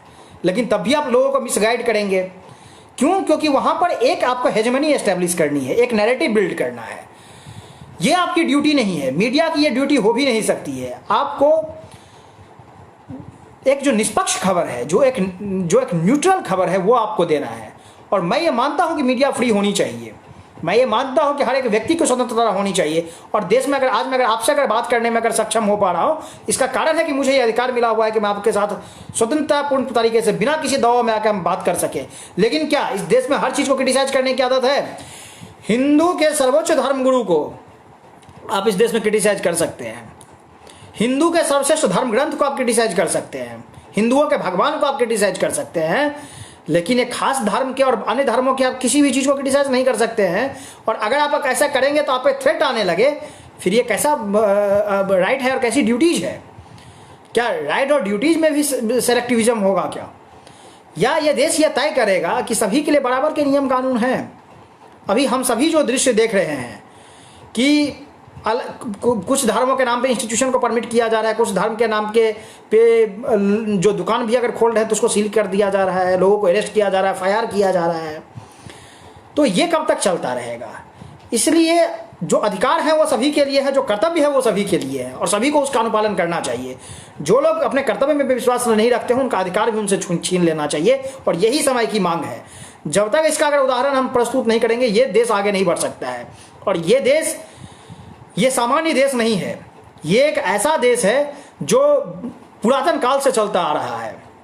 ये एक सिविलाइजेशनल कंट्री है, एक सिविलाइजेशनल नेशन है। और अगर इस राष्ट्र को अगर हम आगे बढ़ाना चाहते हैं तो इसको हम टुकड़ों में नहीं बढ़ा सकते हैं, छिन्न भिन्न तरीके से आगे नहीं बढ़ा सकते हैं। उसके लिए हमें ये विचार करना होगा कि कैसे हम एक हों, कैसे हम यूनिटी, इंटीग्रिटी का महत्व रखें। और ये तभी हो सकता है कि अगर कोई अपना ड्यूटी मानकर इसे करे तो ये बहुत अच्छा है, अगर ड्यूटी मान कर नहीं करे तो उस पर दंड का भी प्रॉपर प्रावधान होनी चाहिए। क्योंकि समाज, जिस भी समाज में नियम कानून का अगर लोगों के बीच से अगर खत्म हो जाए, फिर उसके बाद कोई ऑप्शन नहीं बचता है कि वो दोबारा समाज कभी ठीक से स्थापित हो पाएगा। इसलिए ये समय की मांग है, क्योंकि हमारे देश के कभी ऋषि मुनियों ने नहीं सोचा था, कभी आज़ादी में लड़ने वाले हमारे स्वतंत्र वीर ने नहीं सोचा था कि कभी ऐसा भी अवसर आएगा जब जिनके लिए हम लड़ रहे हैं वो इसी बात को लेकर प्रश्न करेंगे कि हमारा ये देश जो है उसमें इस चीज़ की स्वतंत्रता है तो हम ये कुछ भी कर सकते हैं। आपकी आज़ादी दूसरों के लिए आतंक नहीं हो सकती है, ये आपको समझना पड़ेगा। और इसीलिए अपने आप जो कर्तव्य है उसका निर्वहन कीजिए, और अपने कर्तव्य का निर्वहन करने के बाद ही आप अपने जो आपका अधिकार है उसका अधिकारी होते हैं। और अगर आप अपने कर्तव्य का पालन नहीं करते तो आप उसके अधिकारी नहीं हैं। और मुझे लगता है कि देश के सर्वोच्च न्यायालय को या देश के उच्चतम न्यायालय को, देश का जो भी न्याय प्रणाली है, उसको भी यह चीज़ समझना चाहिए कि अगर चूंकि जो एग्जीक्यूशन का काम है वो एग्जीक्यूटिव का है, लॉ मेकिंग का काम लेजिस्लेचर का है। अगर वो कोई अगर निर्णय इस तरह से अगर पास करती है उसका वाइडेड इम्प्लीकेशन होता है और उसका कहीं ना कहीं परिणाम एग्जीक्यूटिव और लेजिस्लेचर को भुगतना पड़ता है। तो इसलिए और लेजिस्लेचर के लिए भी ये बहुत आवश्यक है कि अगर सुप्रीम कोर्ट अगर कोई निर्णय अगर दे रहा हो और वो अगर देश हित में अगर है, अगर फंडामेंटल ड्यूटीज़ के लिए है, अगर बाकी लोगों के फंडामेंटल राइट्स के लिए है, तो उसको भी इम्प्लीमेंट प्रॉपर किया जाए। सुप्रीम कोर्ट का निर्णय बहुत दिन पहले था कि किसी भी रिलीजियस इंस्टीट्यूशन है उसे मंदिर हटाया, लाउड स्पीकर हटाया जाए, चाहे वो मंदिर मस्जिद कुछ भी हो, लेकिन तब भी उसका अनुपालन नहीं हुआ। तो जरूरत है कि हम कब तक अपीजमेंट की पॉलिटिक्स, तुष्टिकरण की राजनीति करते रहेंगे। अब वो समय आ गया है कि जबकि हम राष्ट्र को लेकर आगे बढ़े, इस राष्ट्र को परम वैभव पर, जिसकी फंडामेंटल ड्यूटीज़ में जिसे हमने अभी चर्चा उसकी की, इसको हमें परम वैभव पर लेकर जाना है, उसके बारे में विचार करना है। इसलिए मुझे लगता है कि वो समय आ गया है कि हम सब एक होकर उसको लेकर आगे बढ़े। अंत में मैं एक प्रश्न इन्होंने पूछा है कि वर्तमान समय में ग्रामीण क्षेत्र में जमीन कब्जा विवाद अत्यधिक है, जहां जिसकी लाठी उसकी भैंस के सूत्र से कार्य होता है, जिसका प्रमुख कारण भ्रष्टाचार है एवं न्याय प्रक्रिया में विलंब है। इसमें लाखों लाख लोग प्रभावित हैं। अब प्रभावी न्याय, देखिए निश्चित रूप से ये न्यायपालिका के लिए एक बहुत बड़ा ये चैलेंज है, क्योंकि इस देश में 3 करोड़ से ज़्यादा केसेस पेंडिंग हैं। इसके लिए 2 व्यवस्था है। सबसे पहले तो जो ग्राम पालिका की जो अभी व्यवस्था जो तय की गई है, जो गांव में जो पंचायत सिस्टम है, जो हमारा पंचायती राज का पूरा विचार था, जो गांधी जी का विचार था, और जो हमारे यहाँ पुरानी मतलब बहुत पहले से चलती आ रही है, वैशाली गणराज्य से हमारे यहाँ ये व्यवस्था चलती आई है, पंचायत की का एक सिस्टम। और मंदिर जिस समय सभी इकोनॉमिक सेंटर का मतलब चीज़ों का केंद्र हुआ करता था, समाज का एक इकोसिस्टम हुआ करता था, उस टाइम हम आपस के जो छोटे मोटे झगड़े थे वो हम मंदिरों में जाके सुलझा लिया करते थे। राजा के पास अभी कोई सब कोई झगड़ा सुलझाने के लिए नहीं जाता था। मुझे लगता है कि वर्तमान समय में भी इसकी बहुत ज़्यादा आवश्यकता है। जो 73rd और 74th अमेंडमेंट जो हमारे यहाँ लाया गया था, जिसके बाद पंचायती राज और जो म्यूनिसिपल कॉर्पोरेशन की जो चीज़ें इनकॉर्पोरेट की गई थी हमारे संविधान में, उसको और मजबूत करने की आवश्यकता है। जो ग्रामीण लेवल पे जो न्याय पाने की जितनी व्यवस्था है उसको और मजबूत करने की ज़रूरत है। और मुझे लग रहा है कि समय के साथ उसे और मजबूत करना भी चाहिए, और लोगों को जो छोटे जो इशूज़ हैं उनको बैठ के सुलझाएं, कोर्ट के बाहर सुलझाएं।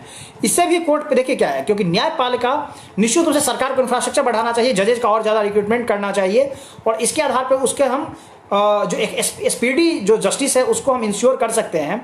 लेकिन उसके साथ एक बड़ा चैलेंज भी है कि जब तक इतने केस आते रहेंगे, पॉपुलेशन इतना तेजी से बढ़ रहा है, पॉपुलेशन कंट्रोल हमारे लिए दूसरा एक बड़ा चैलेंज है। सरकार को इस पर भी एक बहुत जल्दी कानून लाना पड़ेगा। लेकिन इसके अलावा भी जो हमारे छोटे मोटे जो मैटर्स हैं उसको हम कोर्ट के बाहर भी, आजकल हमारा एक ऐसा मतलब एक मेंटेलिटी बन गया है, और हम बॉलीवुड के थ्रू से, बॉलीवुड के फिल्मों के थ्रू से प्रमोट भी कर रहे हैं कि लोगों का इतना कोर्ट पे विश्वास है कि लोग बोलते हैं कि अगर कुछ भी हुआ तो चलो हम कोर्ट में देख लेंगे। ये पद्धति गलत है, ये विचार ही गलत है। क्यों आप कोर्ट में देख लेंगे? भाई समाज में अगर कुछ हुआ, अगर हालत ऐसी है कि पति पत्नी के बीच में कुछ हो रहा है तो वो कोर्ट में देखने लग रहे हैं। भाई जो चीज़ घर के लोगों, बुजुर्गों के द्वारा बैठा के समझाया जा सकता है, जो समाज के अलग अलग जो हमारी जो व्यवस्थाएं हैं उसके द्वारा जो समझाया जा सकता है, तो क्यों हम किसी इंस्टीट्यूशन पे इतना स्ट्रेस डाल रहे हैं? ये भी हमारी ड्यूटी है। हमारी ड्यूटी ये है कि जो भी इंस्टीट्यूशन है उसको प्रॉपर ढंग से हम पालन करने दिया जाए। अगर वास्तव में जो जमीन कब्जे की आपने बात कही है वो निश्चित रूप से सत्य है। गांव का मुखिया और प्रधान, अगर उसमें जो मुखिया या ग्राम प्रधान या जिला पंचायत का कोई व्यक्ति है, चाहे तो आप उनके पास जाइए, अगर वो भी आपको लगता है मिले हुए अगर हैं, तो एक चीज़ मैं और आपको बताता हूँ, पुलिस ऑफिशियल के पास तो आप जाइए, लेकिन साथ ही साथ जो प्रखंड विकास पदाधिकारी है, आजकल जो अलग अलग जो पिछड़े राज्य हैं जैसे बिहार, वहाँ भी आजकल ये मैकेनिज्म है कि अगर किसी भी चीज़ का समाधान नहीं हो रहा है, वो पोर्टल है, उस पोर्टल पे आप जाइए, उस पोर्टल पे अगर अपना कंप्लेन लॉन्च करेंगे, आपको खुद वहाँ से आ जाएगा कितने तारीख को आप आके अपीयर हो जाइए, या वहाँ जाके भी आप खुद फिजिकली भी उसको सबमिट कर सकते हैं। तो इससे क्या होगा कि फिर आप उनके पास अगर सुनवाई होगी तो उनसे पूछा जाता है कि आपको जो कंप्लेन दिया गया था आपने इसका समाधान क्यों नहीं किया है। ठीक यही बात मैं एक बार, मुझे याद है, मैं अपने ज़िले के अपने डीएम से मिलने गया, तो मैंने उनका कहा कि भाई इतनी सारी प्रॉब्लम है, आप लोग दूर क्यों नहीं करते हैं? उन्होंने कहा हमारे पास कोई आता ही नहीं है, तो हमें मालूम कैसे चलेगा किसके साथ प्रॉब्लम क्या है? तो जब भी कोई अगर प्रॉब्लम हो, सबसे पहले आपको जागरूक होना होगा। आप जागरूक होइए, आपके ज़मीन का अधिकार कोई आपसे छीन नहीं सकता है। अगर दिक्कत है पुलिस के पास जाइए, पुलिस को बोलिए कि भाई इस पर सिंपल सी बात है, कोई अगर आपके ज़मीन पर कोई आ गया है, वो क्रिमिनल ट्रेसपास का केस है, भाई वो एफआईआर लॉन्च करे। अगर एफआईआर नहीं लॉन्च कर रहा है तो फिर अगर उसके लिए भी अलग अलग मैकेनिज्म है कि एफआईआर वो अगर लॉन्च नहीं कर रहा है तब एसपी के पास एप्लीकेशन दे सकते हैं, एसपी उसको मैटर को देखेगा। एसपी अगर नहीं देख रहा है तो फिर लास्ट में थर्ड स्टेज है कि भाई आप जो लोकल मजिस्ट्रेट होता है फिर उसके पास आप अप्लाई करते हैं। ठीक उसी तरह से अगर जो एडमिनिस्ट्रेटिव सेटअप है उसमें पहले आप ग्राम प्रधान के पास जाइए, ग्राम प्रधान के पास अगर सोल्यूशन नहीं मिल रहा है तो फिर उसके पास आपके पास दूसरा प्रोविजन है कि फिर आप उससे ऊपर के अधिकारी जाइए, प्रखंड विकास पदाधिकारी के पास है। प्रखंड में अगर हो रहा है तो आप जो एसडीएम या डीएम है उनके पास आप जाके अप्रोच कर सकते हैं। प्रॉपर लीगल मैकेनिज्म अगर तब भी नहीं अगर हो रहा है तो ऑनलाइन आजकल जनता दरबार का भी कॉन्सेप्ट आया है। बहुत सारे डीएम भी जनता दरबार लगाते हैं, और चीफ मिनिस्टर का भी अलग अलग स्टेट में चीफ मिनिस्टर का भी जनता दरबार लगता है।